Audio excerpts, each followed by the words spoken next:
ठंड में गरीब अनाथ बहनों का गाजर का अचार। पानी तो एकदम बर्फ है, हाथ भी नहीं चल रहा।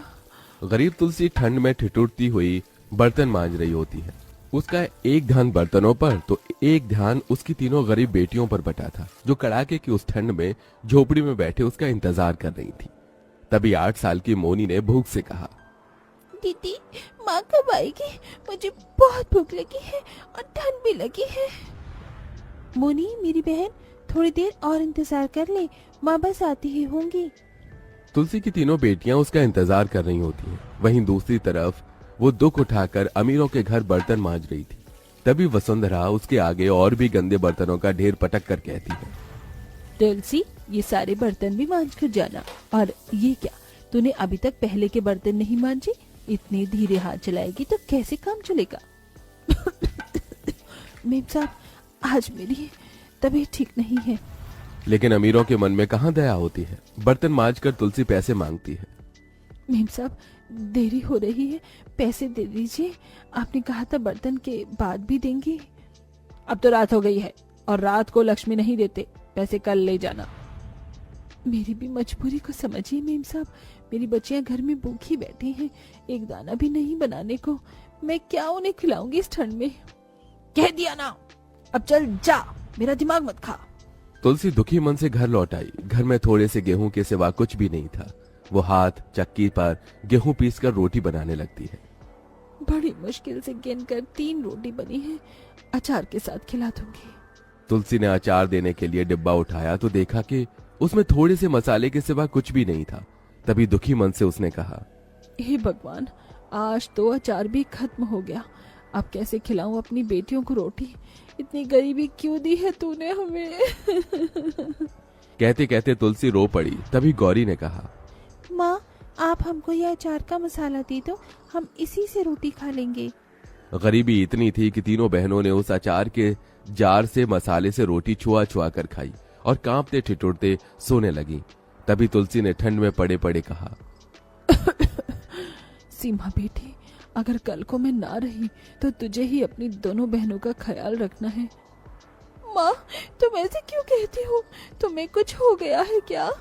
तभी रोते मन से तुलसी ने मन में कहा, तुझे कैसे बताऊं, मेरी बच्ची, मुझे कैंसर जैसी भयानक बीमारी लगी है जो कि मुझे ले बीतेगी।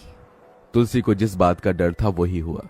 वो रात जैसे तीनों बहनों पर अंधेर बनकर टूट पड़ी और तुलसी सदा के लिए दुनिया को छोड़कर चली गई।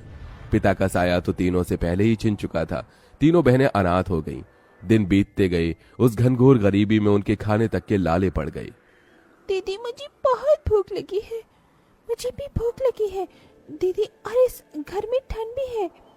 ऐसे में 13 साल की सीमा की हिम्मत भी आधी हो गई। उसने चिंता से कहा, मोनी, गौरी, बहनों, घर में बनाने को एक भी दाना नहीं, मगर हमारे पास खेत तो है, क्यों ना हम वहाँ से गाजर उगाएं। अब 7 साल की मोनी और 11 साल की गौरी दोनों भी उस ठंड में भी खेत में सीमा का हाथ बटाती और भूख लगने पर तीनों बहन रूखी सूखी रोटी और अचार खाकर गुजारा करती। उफ, दीदी, ये जमीन तो बहुत ही बंजर है। इसको जोतने के लिए ठंड में 3 दिन से हम लगे हुए हैं, मगर कुछ नहीं हो पा रहा है। आज के लिए इतना बहुत है, चलो घर चलते हैं। तीनों हाथ पांव सिकोड़े घर आ जाती हैं। अरे, पानी तो है ही नहीं, लेकिन मैं पानी लेकर आती हूँ। ये कहकर सीमा उस भयंकर ठंड में कमर में घड़ा लिए पानी भरने नदी पर आती है। ठंड इतनी थी कि हर ओर घना कुहासा छाया था। तभी नदी से अपना दुख जताते हुए उसने रोकर कहा, हे नदी, तुम कितना पुण्य कमाती हो, प्यासे को पानी देती हो, और अगर मैं तो अपनी बहनों की भूख भी नहीं मिटा पा रही हूँ। लोगों ने इस नदी को कितना गंदा कर दिया, किसी को तो इसे साफ करना होगा। ये कहकर सीमा भयंकर ठंड में नदी में से कचरा चूमती है। तभी नदी की देवी उसे दर्शन देती हैं। सीमा हाथ जोड़कर कहती है, हे देवी, आप कौन हैं? मैं गंगा हूँ। तुमने सच कहा, मैं लोगों की प्यास मिटाती हूँ, लेकिन फिर भी लोग मुझ गंगा को मैला कर जाते हैं।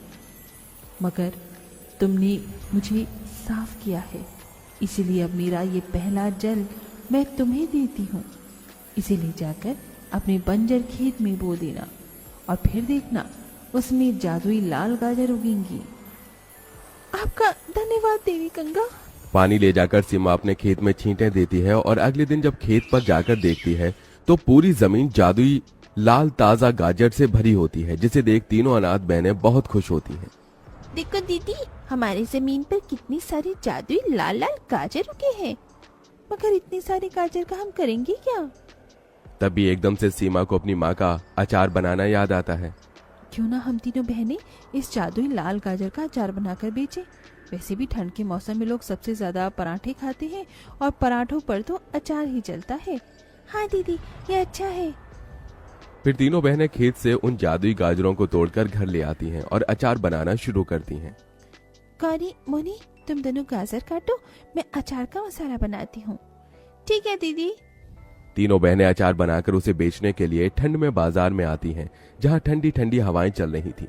लोग सर्दी के उस सुहावने मौसम में घूमने फिरने निकलने पर वो तीनों बहनें कमाने के लिए निकली और 11 साल की गौरी धुआंधार आवाज लगाती है। आओ आओ आओ चाचा, काका, मौसी, और खाओ ठंड में मस्त स्वादिष्ट गाजर का अचार। एक बार खाओगे बार बार खाओगे।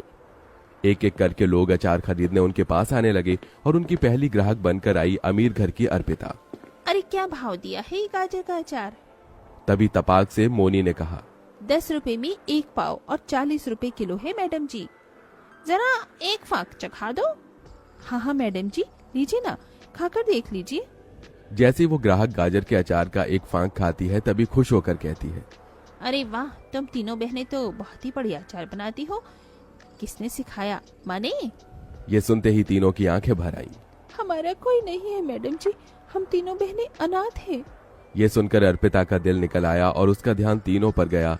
न तो उनके तन पर गर्म कपड़ा था और न पैरों में जुराब या चप्पल। तभी दया से भरकर उसने कहा, तुम 1 किलो गाजर का अचार मुझे बांध दो और ये 500 अलग से तुम्हारे लिए स्वेटर खरीद लेना। तभी सीमा ने कहा, मैडम जी, हमें ये पैसे नहीं चाहिए। मैं कहती थी कि किसी से ऐसे पैसे नहीं लेते, कर्ज चढ़ता है। उनकी खुददारी देखकर अर्पिता को खुशी तो हुई, मगर ठंड से उनका कांपता शरीर देखकर दुख भी हुआ। कुछ सोचकर उसने कहा, ठीक है, फिर तुम मुझे 5 किलो गाजर का अचार तोल दो। ये लीजिए मैडम जी। ये तुम्हारे पैसे। शुक्रिया मैडम जी। इसके बाद तो जैसे अचार खरीदने वाले लोगों की भीड़ लग गई। 2 किलो गाजर का अचार मुझे भी तोल देना। 3 किलो गाजर का अचार मुझे भी तोल देना। ठंड में इतनी सस्ती में घर जैसा अचार कहाँ ही मिलता है। धीरे धीरे उन तीनों बहनों का गाजर का अचार व्यापार ठंड के उस बाजार में बहुत छा गया। अब वो जितना भी अचार बनाती हाथों हाथ सारा बिक जाता। दीदी, हमारी गाजर का अचार तो कितना बिक रहा है।